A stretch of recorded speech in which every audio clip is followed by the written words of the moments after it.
Hi artists! Today I'm going to be showing you some watercolor painting techniques, and then you're going to need an opportunity to try these. So what you're going to need, and this is an example of kind of what we're going to be doing, we're going to be learning a bunch of different ways to paint. You're going to need a paintbrush, a cup of clean water. You're going to want that in a plastic tray so that if there's any drips or spills, it contains itself in that tray and doesn't ruin your painting. Your sponge, the sponge is for drying off any excess water that you don't need. And your paint palette, which I'll push it into the screen, you can kind of see here.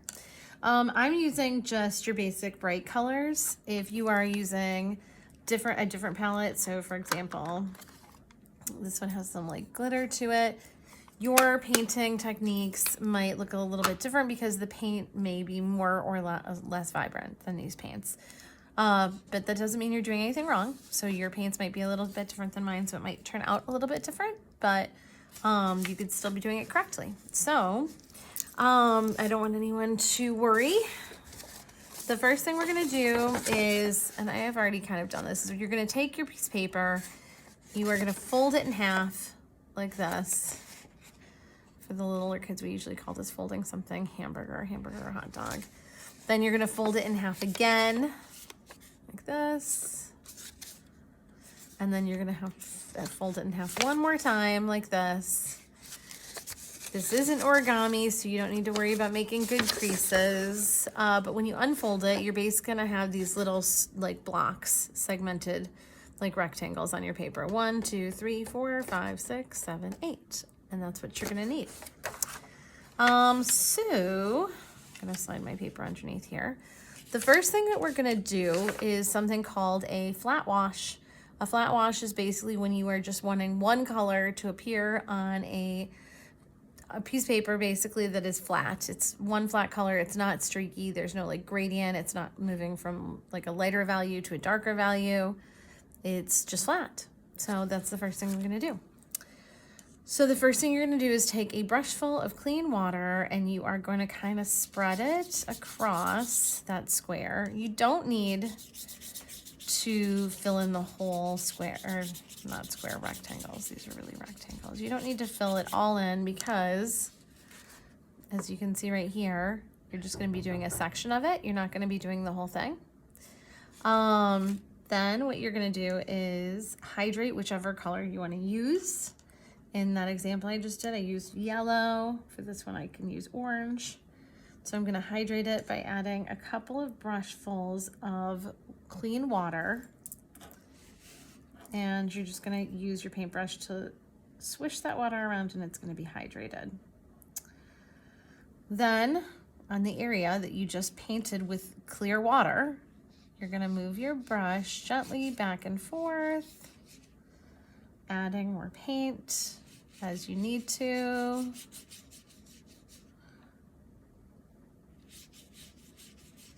And blending it so that it looks like a nice flat color. And the water that you added to that page is going to be really helpful in making it look flat and not streaky. It's going to help that look even. And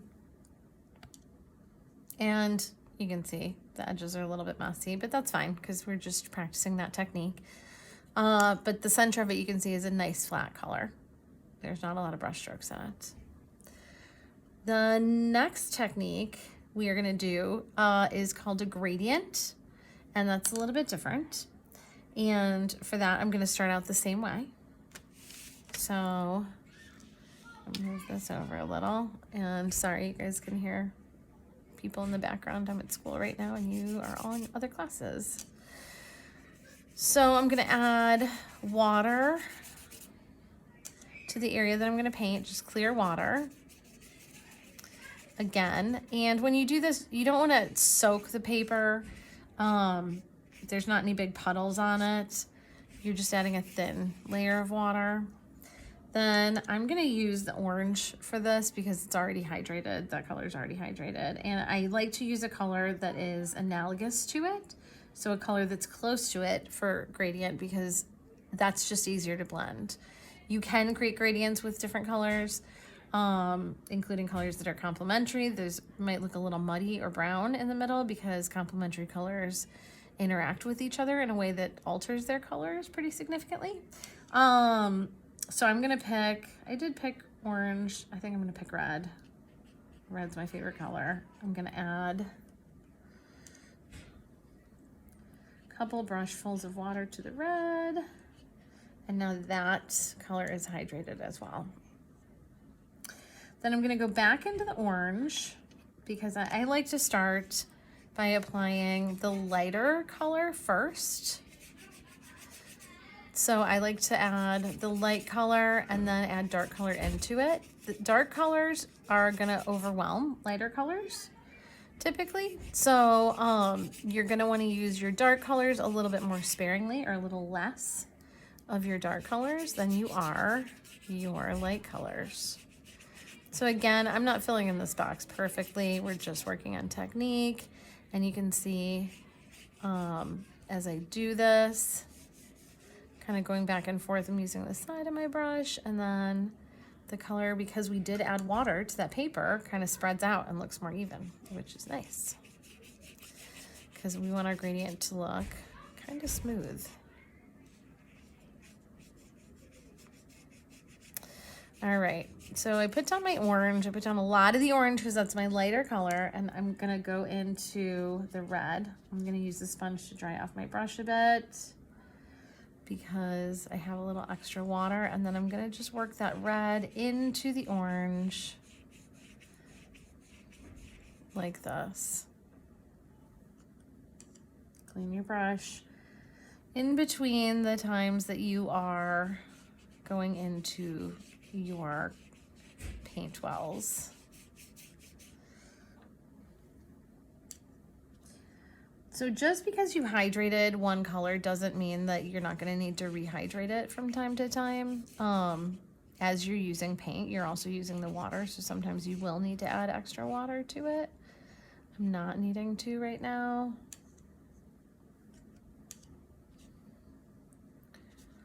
And I can see I'm getting a little bit of extra water puddling on my paper, so I'm just gonna, with a drier brush, kind of go over. And you can see you have a pretty smooth transition from that red to that orange. And that's what I'm going for. So that is what we call a gradient right there. The next thing we're gonna do is we're gonna paint these two squares right here that are next to each other. I'm gonna stick in the same color family because I'm filming the video and I don't want to get up every couple seconds to go get new water. You shouldn't be afraid to get up as much as you need to get new water because it is important, especially when we're doing the first step, which is adding water, just like giving it that thin coat of water to the paper before we like add paint to it. And you do want that water to be clear, because if I were to pick a different color here, like a green, and that water is colored from my previous paints, it's not going to look the way I want it to. So I am going to, let's see, maybe do a yellow. So I'll hydrate my yellow. And whatever color I pick, I'm going to do the same color for both of these squares because we're going to want to compare the two to look at the two and see the difference in the technique. So I think it's helpful when you're doing that to use the same color so you can really see the difference in the way the paint is interacting with the surface and with the other paint that you've applied. So I kind of just did a real quick flat wash, although that's not really a perfect flat wash on this square. Now I'm going to do the same thing on this square.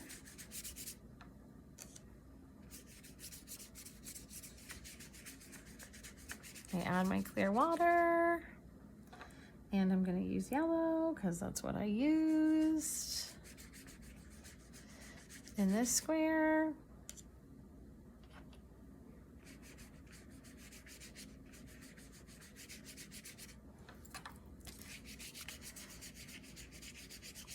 And I do hear kids complain frequently that when they do this, the watercolor paper we use at school is not always the highest quality watercolor paper. You can buy really high quality watercolor paper. So, for example, I really like the Arches satin finish cold press.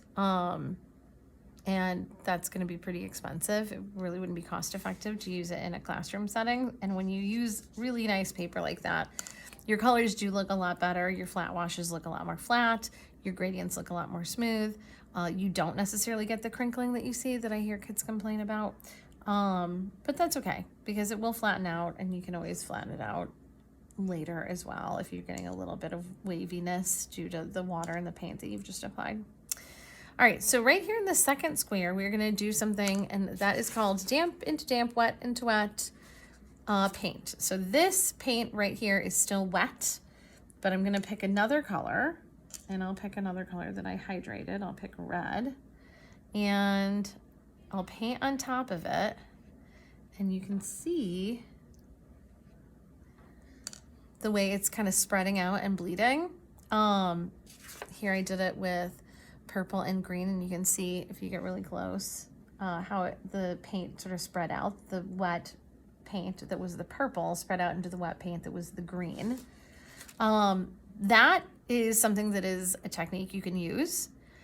If you are wanting to draw, though, like a straight line with your paintbrush over wet paint and you're using watercolors, you're not going to get a straight line. There's always going to be some amount of bleeding. In order for you to have a straight line or to have a crisp, clear edge, you are going to want to paint your lines on dry paint, and you're going wet paint over dry. I think I wrote it backwards on this square, but that's what we're going to be doing here. I'm going to touch it slightly. It's still pretty wet, so I'm not going to paint over that yet, because if I did, I'd end up with something like I have here, and that's not the technique I want to show you.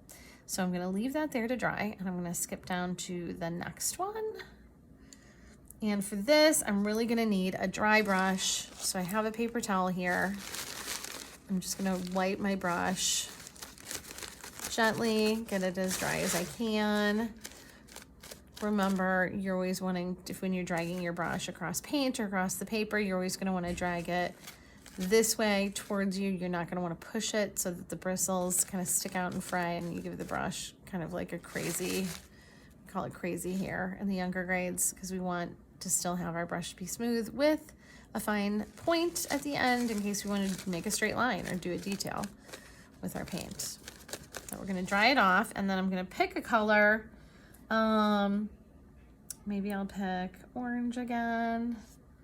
And I just stuck my paintbrush in the hydrated pigment, and I'm kind of brushing across it with a brush that's basically dry. This is called dry brushing.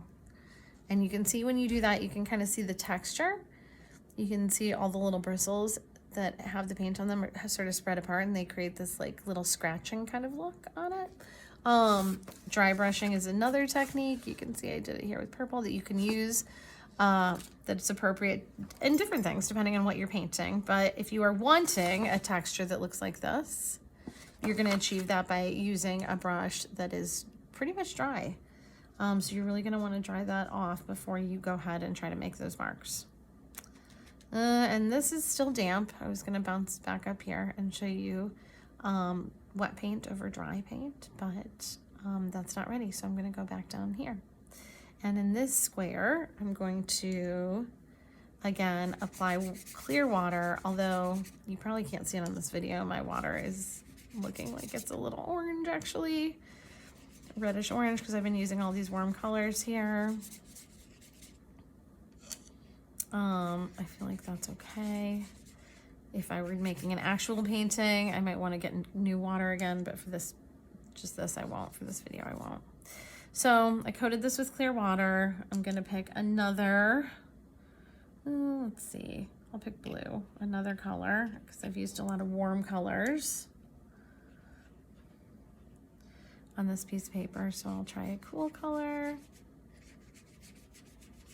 And I'm going to spread the blue over that area that I coated.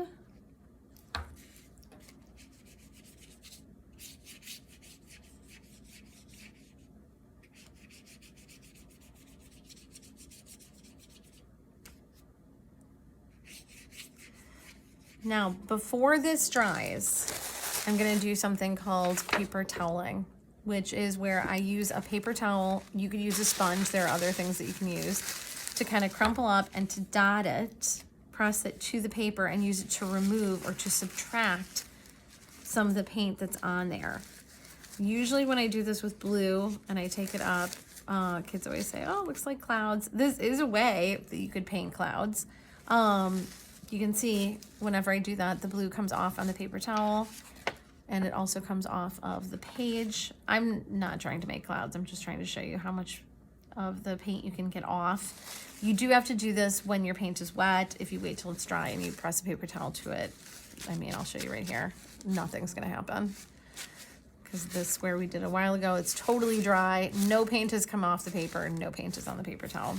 So it's something that you need to do while the paint is still drying. The longer you wait, the less paint you'll get off when you press something to it. But that's another way to create a really nice texture, or to try to lighten up an area where maybe you added a paint that was too dark, you don't like it. Watercolor paint is a very unforgiving medium, in my opinion. Once you put it down, like you really, it's not like, you know, if you're using pencil, you can't take it up. It's not like using oil paint where you can really go over it and cover it in an opaque way. You can try to cover it, but it's not going to be opaque like an acrylic or an oil paint. So you do have to kind of go slowly and carefully. If you need to take it up and it's still damp, you can use a paper towel and it'll get some of it up, but you can see that area is not totally white. It's not as white as the paper, so it's not going to get everything up. It's just going to get certain areas. All right, I'm going to test this one, see if this is dry yet. Oh, not yet. But that's okay, because I'm going to show you one more technique here, and that is called stippling.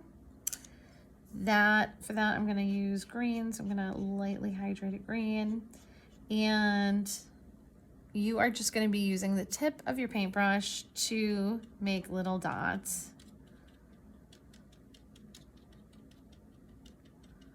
And if you make the dots close together, you can see they start to blend together and become kind of one big colored area. But if you come out and the lighter you press, the smaller the dot will be. You never want to take the brush and just smash it down on the paper so that all the like little bristles fan out. That will ruin your brush really, really quickly. And the stippling is a technique that you have certainly seen before in art class, but also in really famous paintings that for artists that used pointillism or impressionism, where there were just these little tiny marks. Pointillism would be like a little tiny dot, and that's how they get an area to be darker in value or lighter in value, by moving those dots closer together or further apart, and also mixing it with other dots. So you could add, you can add purple, you can add different colors as well. And when you blend those together, you can add some really interesting colors and textures. All right, so, oops. I think this is as dry as it's gonna get. It's not totally dry. Ideally, if I'm putting wet paint over a dry painted surface, oh, look at that. Kind of smeared my paint when I did that. I would wait for this surface to be totally dry. I'm not gonna do this in the interest of time. So I'm just gonna pick the red again, because I did red here and I wanna see the difference between what happens when I put red paint that is wet over a dry area versus what happens when I put red paint over a wet painted area. And you can see your lines are much crisper and cleaner. You can even get some dry brushing over that. So it's not totally dry, but it is dry enough to create some dry brushing. You don't see a lot of the bleeding and dripping that you do over here when you're painting on a wet surface. And this was my example as well. I did purple over a dry green paint. And that's it. Down here in this square, I kind of left this empty for you to sort of experiment. with either one of these that we already did, or try something new. If you have an idea for how paint could go together, you can try something and experiment here. These are not all of your watercolor painting techniques. This is not everything that you need to learn how to do, but this is a good start. All of these are good techniques to have kind of in your pocket so that you can move forward with some of the painting projects that we have planned.